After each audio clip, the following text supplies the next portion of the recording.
और क्या कहने गुरु जी के, उनका तो क्या बोलूँ, इतना अच्छा बखान हो गया, इतना बड़ा गुणगान हो गया गुरु जी का कि जहाँ पर आपकी उम्मीद खत्म हो जाती है, जहाँ पर प्रैक्टिकल चीज़ जो डॉक्टर्स के हिसाब से भी प्रैक्टिकल चीज़ है वो खत्म हो जाती है, आपको लगता है कि मतलब ऐसा कुछ नहीं है, लॉजिक ही नहीं है किसी चीज़ का, तो गुरुजी फिर गुरुजी की एंट्री होती है, क्योंकि हमारे लॉजिक सब खत्म हो गए, धरे रह गए, अपनी साइंस भी फेल हो जाती है, हर चीज़, क्योंकि हम मानते हैं कि ऐसी है, हो ही नहीं सकता, और गुरुजी कहते हैं हो सकता है, क्यों नहीं हो सकता। और ऐसा नहीं है कि आप गुरुजी में पूरे डूब गए तो ही गुरुजी कृपा करेंगे, नहीं, उनका जब मन आए, उनकी जब मौज आए, तब गुरुजी कृपा करते हैं। आप उनसे जुड़े हो, आपका पूरा विश्वास है उन पे या नहीं है। आप देखोगे कितने लोग आते हैं जिनका कोई विश्वास नहीं होता है, एक बार गुरुजी को आते हैं, मत्था टेकते हैं, हो गया जी, कह रहे हैं बड़ा, उसके बाद वो भूल जाते हैं गुरुजी को। और ये सब क्या चीजें हैं, पर उन्होंने क्या पूरा 100% सरेंडर किया? नहीं, उन्होंने पूरा फेथ किया, नहीं वो तो है नहीं, आए मत्था टेका, एक लंगर खाया और चल दिए। गुरु जी की हमें नहीं पता कि उनकी कैसी करनी है, वो क्या करते हैं, आप कितने टाइम से जुड़े हो, आप पिछले जन्म से उनके साथ पता नहीं कितने जुड़े थे, बस आपको इस बार एक बार ही आना है। जैसे गुरु जी कहा करते थे कि कई बार, इसी से रिलेटेड कहती हूँ कि कई बार गुरु जी कहते हैं कि कोई एक बार ही आता है मेरे को, एक बार ही आता है तो उसका कल्याण हो जाता है, अब उसको आने की जरूरत ही नहीं है। तो और कई बार गुरुजी सबको कहते थे तू ना आंधे रहा करो, तो बंदा लगा हुआ है आने में 1 साल 2 साल 3 साल, मतलब वो जिस काम के लिए जा रहा है या वो कुछ अपने दिल में जो रखा हुआ है उसने, उस काम के लिए जा रहा है, उसका पूरा नहीं हुआ, 1 साल हो गया, 2 साल हो गया, 3 साल हो गए, और कई बार मतलब आते जाओ नहीं, इसकी वजह क्या है, क्यों आंधे रहा करो। कहते गुरु जी ने एक्सप्लेन किया था मुझे किसी संगत ने जो गुरु जी के साथ रहती थी, उन्होंने बताया कि जब तुसी आंदे हो ना तो मैं देखना कितने मैले होंगे, है ना। तो कई बार क्या होता है कि एक बार मेरे पास आने से एक बार वो मंजन सा हो जाता है, क्यों, एक बार ही में क्लीन हो जाते हो आप, तो इसलिए बार बार मेरे पास आने की जरूरत नहीं, फिर मैं तुम्हारा भला कर देता हूँ या कल्याण करता हूँ। और मैं किसी को कहता हूँ कि तुसी आंदे रहा करो, क्योंकि उसके अंदर काफी अभी मैल है, कि एक बार ही आएगा, 2 बार, जैसे जैसे आता जाएगा, तो उसका अंदर से सारा क्लीन होता है। अंदर से क्या क्लीन होता है, कर्म ही तो साफ होता है ना हमारा, और क्या होता है, ये हमारे दिल के द्वेष खराब होते हैं, कोई जेलसी से भरा आता है, कोई अहंकार से भरा आता है, कोई ग्रीड से भरा आता है, कोई लोभी हो जाता है, मैनू ही सारा कुछ मिल जाए, मुझ लाओ सारा कुछ, हमें सारा कुछ अपना, हमें ही मिल जाए सब कुछ, वो सब आता है। तो गुरुजी धीरे धीरे जैसे जैसे आप आते रहते हो वैसे वैसे आपका अंदर मंजन होता है, मंजन सफाई होती है, मंजन का मतलब है सफाई होना, और जैसे जैसे सफाई होती जाएगी आप देखोगे कि तब गुरुजी कहते हैं हूँ रेडी है भाई, पूरा कल्याण कराना है तो फिर पूरा रेडी भी तो होना पड़ेगा। उस मंजन में रोगे पिटोगे, क्योंकि दर्द भी बड़े होते हैं, बड़े थप्पड़ भी बड़े पड़ते हैं उसमें, बड़ी, ये नहीं कि गुरुजी आपका टेस्ट लेते हैं, नहीं, गुरुजी कभी आपका टेस्ट नहीं लेते, आपके कर्म ही आपका टेस्ट बनते हैं। गुरुजी ऐसे तो ना कि ये ले, इधर पर्चा दे दिया, ले अब और इसके ऊपर क्या कहते हैं दुखों का बोझ डाल दूं, नहीं, आपका कर्म ही आपका टेस्ट बन जाता है। आप उस टेस्ट से कैसे निकलते हो, उसको किस तरीके से पार करते हो, हंसते हुए करते हो या रोते पिटते हुए करते हो, ओहो मेरा तो ये हो गया गुरुजी, हमारे साथ ही ऐसा होना था, उसका तो भला हो गया, हम 4 साल से जा रहे हैं, वो तो अभी 4 दिन हुआ है गया हुआ है, उसका भला हो गया। क्यों, यही तो बात है, वो उनको पता है कि कैसे भला करना है। तो ये जो हमारा मंजन चल रहा है ना, ये बहुत जरूरी है हमारे। अब इसी से रिलेटेड बात बताती हूँ कि गुरुजी ने एक बार मुझे कहा था, गुरुजी ना सिर्फ प्यार के हैं, वो 100, वो जैसे कहते हैं ना मिश्री की ढली होती है मीठी सी, या उतनी मिठास है उनके प्यार की, उतनी दयालुता है, इतनी उनके अंदर दया भावना है, इतना प्यार है सबके लिए, ये नहीं कि सिर्फ संगत के लिए, पूरी दुनिया के लिए, सृष्टि के लिए।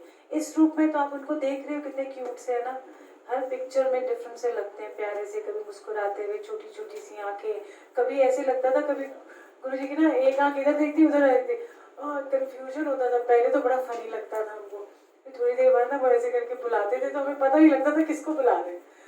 तो कब हम उठ जाते थे, कहते तू नहीं तू। मैंने कहा गॉड, ना मैनेज हो जाते हैं। इनकी छोटी सी आंखें, छोटी सी नाक, अब ये एक रूप है, इस रूप से हम प्यार करते हैं। इस रूप के अंदर बहुत सारी वाइब्रेशन भी है, पर जब गुरुजी ने चोला छोड़ा है, अब वो सर्वव्यापी हो गया। अब उनकी रोशनी है जैसे सूरज सारी तरह, वो तो सूरज भी है, चांद भी है। रात को भी चांद की तरह, अगर चांद नहीं है तो तारों की तरह, मतलब वो हमारे जीवन में एक ज्योत के समान है। चाहे वो सूरज की ज्योत हो, चाहे वो चांदनी हो, चाहे वो तारों की छाँव हो, या तारों की जो लाइट है वो आती है हमारे तक पहुंचती है टिमटिमाती हुई। सो गुरुजी सबका भला भी करते हैं। एक बड़ी अच्छी बात सुनाना चाहती हूँ कि जब वो कहते हैं ना कर्म के टेस्ट, मुझे कहते हैं मैं किसी का माड़ा कदे भी नहीं कर सकता, कभी भी नहीं। लोग बोलते हैं ना कि अच्छा तुम्हें तो डंडे पड़ेंगे गुरुजी से, ना, कर्म के आपको डंडे पड़ सकते हैं, पर गुरुजी आपको सजा नहीं दे सकते, कभी भी नहीं दे सकते, नेवर। क्यों? जब हम ऐसा कोई कर्म करते हैं तो अपने आप पहले से सजा उसकी, उस कर्म की सजा ऑलरेडी विधि का विधान है, लिखी गई है। यही हो सकता है कि गुरुजी माफ कर सकते हैं, पर सजा कभी नहीं देंगे। कोई भी परमात्मा कभी भी कोई सजा नहीं देता, वो आपके कर्म माफ कर सकता है, पर सजा कभी नहीं। आपका कर्म ही आपकी सबसे बड़ी सजा बनती है। जैसा कर्म करोगे वैसे ही सजा पाते हैं, चाहे कोई भी हो। पता नहीं कितने जन्म किए हैं, पता नहीं हमने पिछले जन्म में पता नहीं क्या क्या किया हुआ, 10 जन्म पहले भी पता नहीं। क्योंकि आपने व्याख्याएं सुनी है ना, एक बहुत बड़े ऋषि हुए, उन्होंने बोला उन्होंने कभी किसी का बुरा नहीं किया, सब कुछ है, बट ऐसे सर्कमस्टांसेस हुए कि उनको फांसी, राजा ने फांसी की सजा दी। तो उन्होंने परमात्मा से पूछा कि मैंने तो 100 जन्म जाके देखा कि मैंने ऐसा तो कोई कर्म किया ही नहीं है, तो फिर क्यों मेरे को ये सजा, मुझे फांसी हो रही है, ये सजाए मौत सुनाई गई है।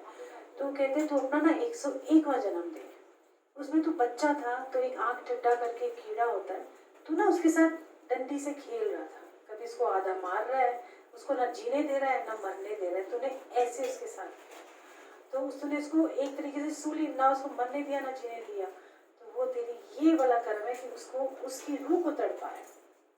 या तो ना कि आपने कीड़ा मार दिया फटाक से, इट्स ओके, बट उसके साथ उसकी उसकी जान के साथ खेलना, उसका खिलवाड़ करना, ये परमात्मा की तौहीन है। तो उसको याद आया कि अच्छा 101वां जन्म में मैंने ये किया था। तो हमें पता नहीं है कि कौन सा कर्म है, क्या है, बट एक बात तय है कि गुरु हमारे कर्मों के हिसाब से अगर जाएंगे तो हम तो किसी लायक ही नहीं है, बट गुरु इतने बड़े और दयालु हैं कि हम सबको बुलाया। जैसे भी हमारे कर्म हुए, उनकी हमारी फाइल तो गुरु जी के पास है, हमारे पास तो है ही नहीं। हमें तो 10 दिन पहले क्या वो भी भूल जाते हैं, तो वो तो जन्मों का हिसाब लेके बैठे हैं। तो इतने दयालु है कि वो माफ करते हैं। जितनी बार आते हो, जितनी बार आप दिल साफ करते रहोगे, कर्म माफ होते हैं। ऐसा नहीं है, गुरु जी सजा नहीं देते, बट कर्म माफ करते हैं। इतनी बड़ी उनकी कृपाएं हैं हमारे साथ। इसलिए ये मत सोचना कि आज मेरा हुआ कल नहीं हुआ, इसका हो गया, नहीं। सबकी अपनी अपनी जर्नी है, सबका अपना कर्म है, सब ने अपने हिसाब से गुरु जी ने देना है। कोई रेडी है, नहीं रेडी है। तुम रेडी नहीं हो गए, तुम्हें इतना सारा पैसा दे दिया, तुम्हारे को संभालना नहीं आता, तुमको कैसे फिर संभालोगे? अगर आपको बहुत पहले ही बच्चा दे दिया और आपको भी खुद ही बच्चे हो, तो कैसे आप संभालोगे बच्चा? जो भी है, मतलब आएंगे तो मैं एक छोटे से एग्जाम्पल्स दे रही हूँ। सो ये गुरु जी को मालूम है कि क्या, कब, कैसे, क्या है मन। अगर उनके हाथ में हमने अपनी बागडोर दे दी है तो उनको एग्जैक्टली पता है। जैसे हम माँ बाप हैं और वो बच्चे हैं, तो हम उनको सारी चीज़ें इकट्ठी तो नहीं ला के देते ना। हम एक एक एज में आके, जब 1 साल का होता है तो 1 साल का टॉय देते हैं ना, 10 साल वाला टॉय तो नहीं ला के देते, है ना। ऐसे ही जैसे जैसे वो बढ़ता जाता है, जैसे जैसे उसकी समझ होती जाती है, वैसे वैसे ही हम उसको खिलौना ला के देते हैं ताकि वो खेल पाए। तो इसी तरीके से गुरु भी को पता है कि कब किसको क्या देना है। जीवन में इसको सबसे ज्यादा इसकी जरूरत है। आपको पता ही नहीं है कि जैसे अब ये कह रही थी शादी का, और क्या सोच क्या रही थी और निकलना क्या था। पहले ये भला होना है, फिर बाद में उसका वो काम। सो हमको नहीं मालूम कि अब हमको क्या पता क्या होने वाला है। सो इस तरीके से गुरु को पता है, वो जानी जान है। अगर आज कई तो रोज रोज साड़ी तो कुड़ी का ब्याह नहीं होया, साड़ी मुंडे का ब्याह नहीं होया, गुरु जी कहते, एक बार गुरु जी की हंसी की बात सुना दी। गुरु जी कहते कोई आया, एक ये मेरे सामने की एक बात है। गुरु जी के प्रोफेसर हुआ करते थे, तो हम जब डुबरी गए ना गुरु जी के साथ हेलीकॉप्टर में, तो वहाँ पर ना सुबह का टाइम था, जब हमने आगे नहीं शाम को था, जब गुरु जी थोड़े से मौज में बैठते, हमने डांस वांस सब कर लिया था। और गुरु जी कहते हैं ये मेरे प्रोफेसर है, मैंने मुंडा देता, मतलब काफ़ी एज के हो गए थे और उनका 10 साल का बेटा था। तो गुरु जी हंस पड़े, कहते हैं मैनू कहना दूजा भी ले ले, कहते माफ करो गुरु जी कोई बहुत है, क्योंकि वो ऑलरेडी 60 साल के हो चुके थे। वो 10 साल का बच्चा कहता मैं बुढ़ापे में कौन देखेगा गुरु जी। और गुरु जी बड़ा हंसे। और नेक्स्ट डे भी ऐसे ही वो गए, तो फिर गुरु जी हंसी मजाक में मुझे कह रहे हमें, हम लोग सब बैठे, हम बड़ा हंसे, मैं कह रहे घोड़ ले लेता ही नहीं है। सो गुरु जी बड़ा हंसे। आपका जो वो ना लंगर में लग रहा है, आप लंगर ऊपर रख लो थोड़ा सा आप। सब उनको मालूम है कैसे कब क्या देना है, और उनकी मेहर का हाथ हमेशा हम सब पे बना रहे। अपना भी एक सत्संग सुना देती हूँ, छोटे छोटे सुना देती हूँ ना, क्यूट वाले लंबे लंबे। ऐसे तो गुरु जी जान ही जाना है, tell you see any thought that comes to your mind, कोई भी थॉट जो आपको पता है और गुरु को पता है, जो भी थॉट है उनको पता है कि आपके मन में क्या चल रहा है। I tell you small practical examples, जिसको कहते हैं ना कि हमें नहीं आपको भी समझ में आए, खासकर दोनों को। एक दिन मैं सत्संग से वापस आ रही थी, एंड वन ऑफ द संगत ड्रॉप मी बैक होम, वो मुझे घर छोड़ने आई, और बड़े दिन बाद हम मिले थे। तो कहती चल मैं उधर ही जा रही हूँ, तेरे को भी ड्रॉप कर देती हूँ। मैं कहा ठीक है। तो हम अपनी बातें कर रहे थे, और मैंने ना नज़र उसके हाथ पे चली गई। तो उसने ना बड़ा सुंदर सा ब्रेसलेट डाला हुआ था गुरु जी का, और मेरी नज़र ना, मुझे ऐसे लगा जैसे हीरा पहना हुआ है, मतलब ऐसे लगा, मुझे बड़ा ही सुंदर लगा।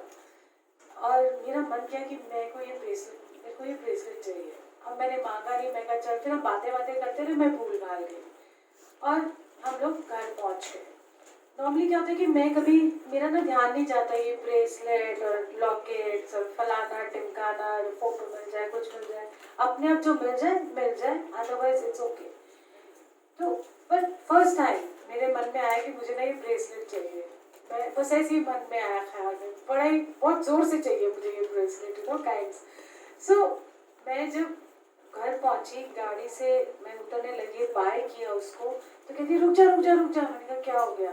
उसने अपने हाथ से वो वाला ब्रेसलेट उतारा और मेरे हाथ में पहना दिया। मैं तो वहीं पर, मतलब आधा गेट खुला, आधा मैं अंदर, ऐसे का ऐसा हीरा, मतलब कौन है जो कर सकता है, जानी जान। वो सब कहने का मतलब है कि तू जो इतना सा भी सोचती है वो भी मैं जानता हूँ, इतना सा छोटा सा है ना, वो भी मैं जानता हूँ।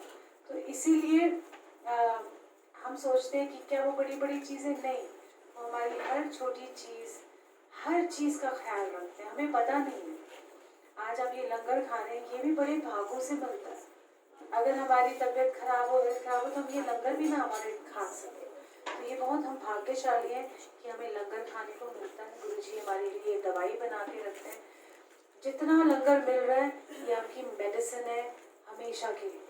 आपको नहीं पता आगे आपको क्या होने वाला है, क्या नहीं होने वाला है, क्योंकि बॉडी है, बॉडी के अंदर कुछ होता रहेगा, बट ये आपकी मेंटल और फिजिकल हेल्थ, ये दोनों की दवाई है। आप जब आते हो ना सत्संग में, लड़ के आते हो घर से, कई बार है ना, कई बार ऐसे ही मूड सा खराब होता है, घर की परेशानियां होती हैं, किसी को कैसी परेशानी होती है, ये मूड की जैसी ऐसी तैसी हो जाती है। जब जैसे आप सत्संग में आते हो, मत्था टेकते हो, थोड़ी देर बैठते हो, धीरे धीरे धीरे देखते हो, जब वापस जाओगे ना तो खिले हुए से जाओगे। जो स्टेट में आते हो है ना। तो ये कौन करता है? ये गुरु जी की कृपा नहीं है, क्या गुरु जी की ग्रेस नहीं है? ये गुरु जी की ब्लेसिंग है कि आप आते कैसे हो, जाते कैसे हो, है ना। तो इसीलिए ये उनकी जो ये छोटी छोटी चीजें अगर आप कभी नोट करोगे ना अपनी लाइफ में, सोचोगे तो कितने हम भाग्यशाली हैं। वी आर लकी कि हम आज यहाँ बैठे हैं, हम गुरु जी के पास बैठे, हमें मौका मिलता है बैठने का। आप लॉकडाउन में देखो कितना कितना बुरा हाल हो गया था। आई वाज तो मिसिंग सत्संग, बट वो सेल्फी सत्संग कर करके दुखी हो गई थी मैं भी। मैं गुरु जी हो गया सेल्फी सत्संग, मतलब फेसबुक पे जूम पे ऐसे सामने अपने चेहरा नजर आ रहा था, कुछ अंदर नजर ना इधर उधर। गुरु जी पीछे बैकग्राउंड में लोग लगा दे, पीछे ऊपर से टिपटे बांधे हुए, और खुद की तो सेल्फी हो रही है। फनी लगता है, मतलब संगत संगत है। ये जो समय है बटोर लो जितना है। 2 साल जिनको, हमें तो ना इसी की आदत है, हमसे वो नहीं होते जूम पे सत्संग कर तो लेते हैं, चलो कोई बात नहीं, बट जो इसका रस है ये कहीं नहीं है दुनिया में। साथ संगत सो ऐसी छोटी छोटी चीजें। मैं तो क्या कहूँ, मुझे लगता है और भी कोई सत्संग करना चाहे तो डेफिनेटली करे, कोई भी। बोलो सर, अभी वो थॉट वाला आप बात कर रहे थे।